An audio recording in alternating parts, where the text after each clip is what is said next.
Après les récents propos recueillis par le Parisien, ce 10 janvier 2022, le fils de Delphine Jobila s'est souvenu d'une dispute entre ses parents le soir de la disparition.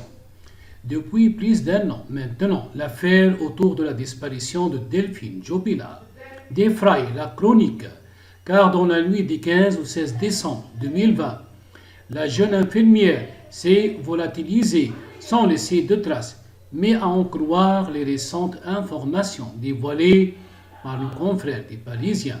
Ce lundi 10 janvier, une dispute entre la mère de famille et son époux pourrait être à l'origine de cette mystérieuse affaire. En effet, d'après le quotidien national, leur jeune garçon de 7 ans a été auditionné par les magistrats en charge de l'enquête le 26 novembre dernier.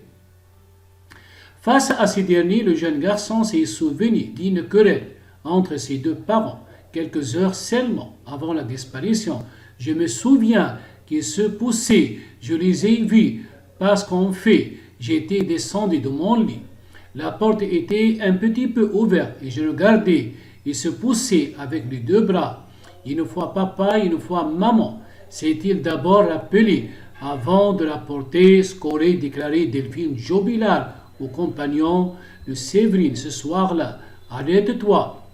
Ce détail habituel repéré par leurs voisins dans la soirée du 15 au 16 décembre 2021. Un voisin du couple s'est souvenu de quelques détails étranges dans la propriété des Jobila à l'occasion d'un témoignage d'un voisin du couple publié par le confrère de Paris Match le 23 décembre dernier. Un détail a beaucoup intrigué les enquêteurs alors qu'ils promenaient sa chienne. Mitchell de son nom a été marqué par un détail. La lampe à l'extérieur de la cuisine des Jobila était éteinte, alors que la plupart du temps elle reste allumée toute la nuit. Jusqu'à présent, Cédric Jobila reste incarcéré à la maison d'arrêt de Cesses, Haute-Garonne, après avoir réclamé à plusieurs reprises sa libération. L'artisan plaquiste de 34 ans a une nouvelle fois retiré sa demande le 4 janvier dernier.